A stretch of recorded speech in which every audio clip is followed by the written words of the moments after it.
अर्शी के साथ वहां कौन है? झनक। झनक? झनक को वहां जाने के लिए किसने कहा? दिल से अगर कोई किसी के लिए कुछ करना चाहता है तो उसमें किसी को कहने की जरूरत नहीं पड़ती है। झनक वहाँ इसलिए गई क्योंकि अर्शी अकेली थी। झनक वहाँ रहेगी और डॉक्टर ने कुछ कहा तो वो इमीडिएटली हमें इन्फॉर्म कर सकती है। वो वो वो अच्छा ही कर रही है, इसमें इतनी सवाल उठाने की क्या जरूरत है? देखिए मीनू, बुरा मत मानिए, लेकिन हर बात पे आपके एक्सपर्ट ओपिनियन की जरूरत नहीं है। तमीज से कभी बात नहीं कर सकती ना तुम मेरे पास? छोटे बड़े किसी का लिहाज नहीं है तो। देखिए छोटों बड़ों को भी ना तमीज से पेश आना चाहिए, ये तो छोटे कैसे सीखेंगे। अब हर वक्त अगर ये भी आपकी तरह बिहेव करने लगेगी तो इन्हें इज्जत कहाँ मिलेगी? मुझे तुम्हारी इज्जत की कोई ज़रूरत नहीं है, तुम अपनी इज्जत अपने पास रखो। Thank you.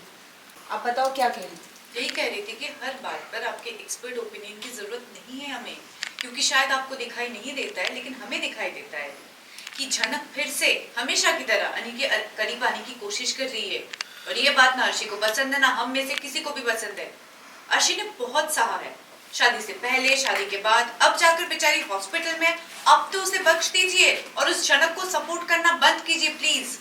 और झनक को इस घर में लाने वाले तुम ही थे, बिना हमारी मर्जी के।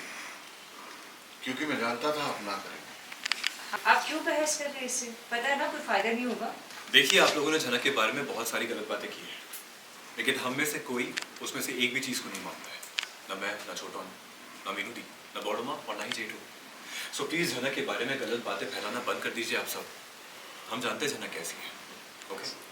वो अकेले शादी के माहौल को छोड़ के हॉस्पिटल गई है अर्शी के पास, लेकिन अर्शी के सो कॉल्ड शुभचिंतक यहीं पे खड़े हुए हैं। सोच के देखिए। कहाँ सोचेंगे अनी, कहाँ सोचेंगे? झनक को गलत साबित करने में। और हमेशा से मेरा शक सही रहा। मुझे तभी तसल्ली होगी जब एक बार डिलीवरी हो जाए और अर्शी और बच्चा ठीक से घर पे आ जाए। हमारी शादी की रस्मों के बाद अर्शी की डिलीवरी के बाद चली जाएगी ना यहाँ से? हाँ हाँ चली जाएगी। उसी ने खुद ने कहा था छोटोन की शादी की रस्मों के बाद, अर्शी के बच्चे के बाद वो खुद यहाँ से चली जाएगी। ज्वाइंट फैमिली में रहते ना मेजो मोदी। जिस तरह आपके कुछ हक हैं तो हमारे भी तो हैं।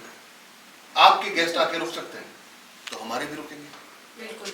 और हमने फैसला लिया है कि झनक इसी घर में रुकेगी, अगर वो रुकना चाहे। तुम भी यहाँ हमें बर्बाद करने ही आई हो। मीनू दी, प्लीज अभी इस टॉपिक को रहने देते हैं। मुझे पता है कि आप चाहती है कि झनक यहाँ पे रुके, लेकिन झनक यहाँ पे नहीं रुकेगी। और इन्हें झनक के बारे में समझाना बंद कर दीजिए, क्योंकि ये लोग कभी झनक के बारे में नहीं समझ सकते।